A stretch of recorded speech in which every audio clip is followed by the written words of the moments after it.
भारत ने अमेरिका को absolutely not कह दिया है और ये भी कहा जा रहा है कि पाकिस्तान को भारत से अपनी खारजा पॉलिसी को कुछ सीखना होगा। ये बहस क्यों ज़ेर गर्दिश है और क्यों कुछ हमारे जो पाकिस्तानी हैं वो भी गैर इरादी तौर के अंदर इस बहस के अंदर शामिल हो चुके हैं। कि सदर ट्रंप और वज़ीर आज़म मोदी के दरमियान कुछ नाराज़गी नाराज़गी सी है। और टैरिफ का जो मामला है वो भी काफ़ी गंभीर है। अभी छठा राउंड होगा इस माह, तो देखते हैं क्या नतीजे निकलते हैं। इंडिया ने ये साफ-साफ कह दिया है कि हम तेल खरीदेंगे और रशिया से ही खरीदेंगे। अब ये बड़ी खबर इसलिए है क्योंकि जो प्रेज़िडेंट ट्रंप हैं, उन्होंने ये कहा है कि रशिया से तेल नहीं खरीदना। रशिया और यूक्रेन की जंग जारी सारी है, उसके बाद मगरबी दुनिया की जानिब से और अमेरिका की जानिब से भरपूर ये कोशिश की गई कि किसी तरह हम रशिया की जो मईशत है उसे किसी हद तक हम काबू कर लें, उसके ऊपर पाबंदियाँ भी लगाई।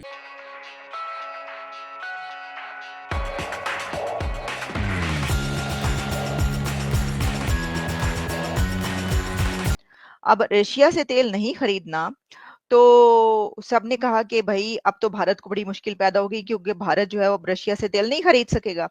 लेकिन हुआ ये है कि भारत ने साफ-साफ कह दिया है कि हम तो रशिया से तेल खरीदेंगे। और इसके लिए जो उनके जायसवाल साहब हैं, जो ब्रीफिंग्स होती हैं डेली बेसिस पर उसमें उन्होंने ये ऐलान किया, यानी मैं अपनी तरफ से आपको बिल्कुल नहीं बता रही हूँ। ये सर ये बाकायदा ऐलान किया गया है और ये कहा गया है कि हम नहीं मानते ज़ुल्म के ये ज़ाब्ते। कुछ इस तरह की मतलब लिटरली तो उन्होंने ये बात नहीं की। अ, अमेरिकी धमकियों के बावजूद भारत रूस से तेल खरीदारी जारी रखेगा रिपोर्ट, और ये रिपोर्ट इस वक्त पब्लिश मुझे नजर आ रही है जियो न्यूज में। वो कह रहे हैं जी, जो इंटरनेशनल मीडिया है वो ये कह रहा है कि प्रेसिडेंट ट्रंप की स्टेटमेंट्स आई और काफी ये चलता रहा कि जी तेल जो है वो पाकिस्तान से अब उसकी बड़ी खरीदारी होगी, वहां से तेल निकाला जाएगा। साथ ही कहा गया जो टैरिफ हैं वो लगाए गए 25% इंडिया। टैरिफ भी आयद किया गया, मगर 3 से 4 साल गुजर जाने के बावजूद भी रशिया की जो मईशत है वो उस तरह से कमज़ोर नहीं कर सके, क्योंकि मगरब का और अमेरिका का ये कहीं ना कहीं नैरेटिव मौजूद है कि जैसे ईरान के ऊपर ये इल्ज़ाम लगाया जाता है कि वो अपनी तेल की जो मार्केट है उसे वो अपने न्यूक्लियर के लिए इस्तेमाल करता है। बिल्कुल ऐसे ही रशिया से मुतल्लिक भी मगरबी दुनिया और अमेरिका का यही मौक़िफ़ है।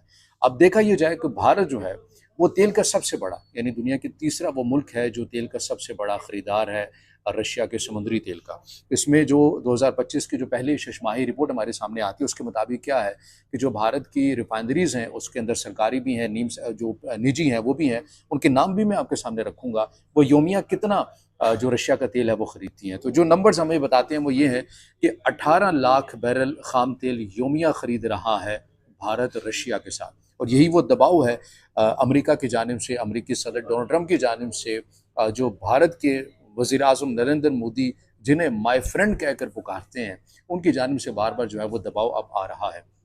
दबाव ये है कि भई हमने इतनी पाबंदियाँ लगा दी रशिया के ऊपर, मगर उसके बावजूद उनकी मईशत जो है वो कमज़ोर नहीं हो रही। तो उसकी वजह ये है कि तेल का एक बहुत बड़ा ख़रीदार जो है वो हमारा तस्वीराती पार्टनर भारत है, और भारत को अब ये चाहिए कि भई आप रशिया से तेल नहीं खरीद सकते हैं। तो ये मैंने आपको नंबर सामने रखा है कि 18 लाख बैरल ख़ाम तेल योमिया भारत जो है वो रशिया के साथ खरीदता है, रशिया से खरीदता है। अब इसके अंदर जो रिफाइनरीज़ हैं, वो निजी जो रिफाइनरीज़ हैं वो रिलायंस इंडस्ट्रीज़ है और नायारा ये रिफाइनरीज़ हैं, ये बेसिकली निजी हैं, यानी प्राइवेट हैं, जो रशिया से ख़ाम तेल खरीदती हैं। इसके अलावा सरकारी भी हैं। भारत की जो रियासती रिफाइनरीज़ हैं उनके क्या नाम है, उनमें इंडियन ऑयल कॉरपोरेशन है, हिंदुस्तान पेट्रोलियम है, भारत पेट्रोलियम और मंगलोर रिफाइनरीज़ भी रशिया का जो तेल है, ख़ाम तेल है, वो ख़रीदती हैं और ज़ाहिर है ये आगे फिर यूरोप को भी सप्लाई करती हैं। ये जो भारत की सरकारी रिफाइनरीज़ हैं, ये 40% खरीदती हैं और 60% जो है वो प्राइवेट जो रिफाइनरीज़ हैं भारत की वो खरीदती हैं। अब अमेरिका क्या चाहता है? अमेरिका ये चाहता है कि भई आप ये रशिया से तेल नहीं खरीदेंगे।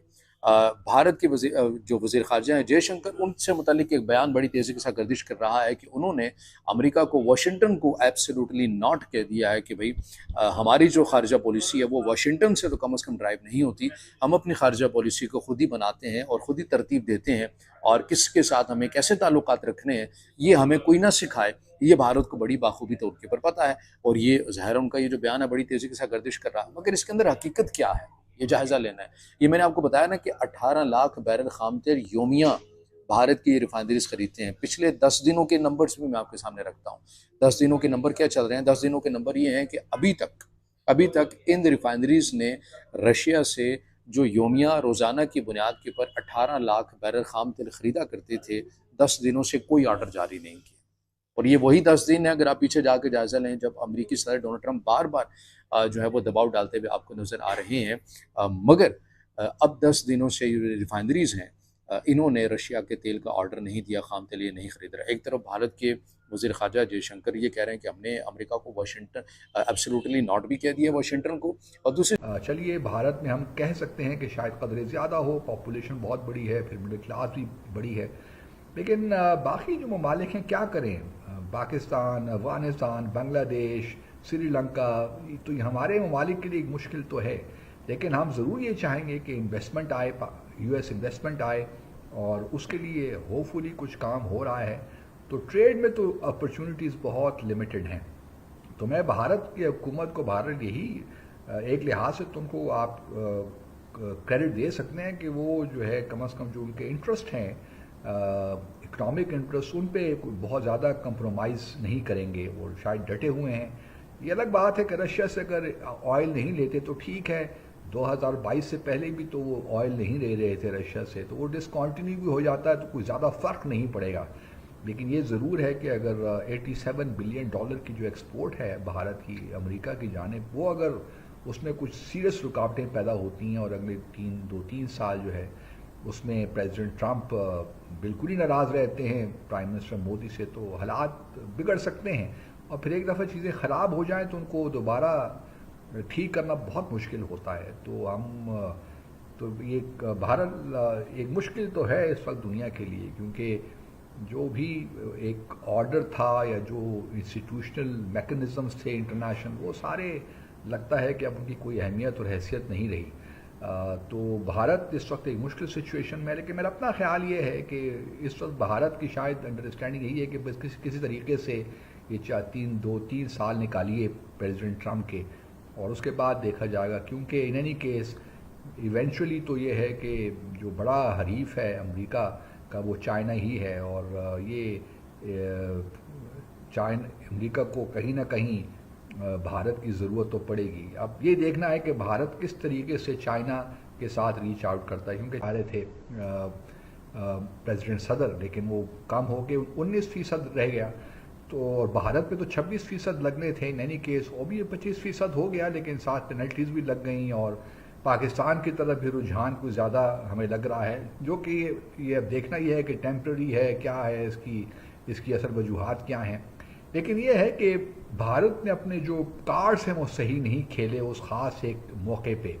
अगर जयशंकर साहब सिचुएशन को भांप लेते, समझ आते, और प्रेसिडेंट ट्रंप की ईगो को ज़रा मसाज कर लेते, तो अभी ये हालात उनके दरमियान ना होते, क्योंकि अभी तो बहुत सी चीज़ें ख़तरे में पड़ गई। यहाँ तक कि वो जो क्वाड समिट भी होनी है भारत में अगले महीने, उसमें I do not know president Trump आते हैं कि नहीं आते, या उस वक्त तक जो टैरिफ पे जो एग्रीमेंट है वो हो पाता है नहीं पाता। तो बहुत सी प्रॉब्लम्स क्रिएट हो गए हैं और काफ़ी मुश्किलात हैं। लेकिन यह है कि जहाँ तक भारत की पोजीशन है टैरिफ्स के मामले में, वो मैं समझता हूँ कि वो ठीक है, क्योंकि भारत जो है वो, या कोई भी हुकूमत भारत की वो अफोर्ड नहीं कर सकती कि जेनेटिकली मॉडिफाइड फूड वहाँ से अमेरिका से आना शुरू हो जाए। आपकी क्या राय है?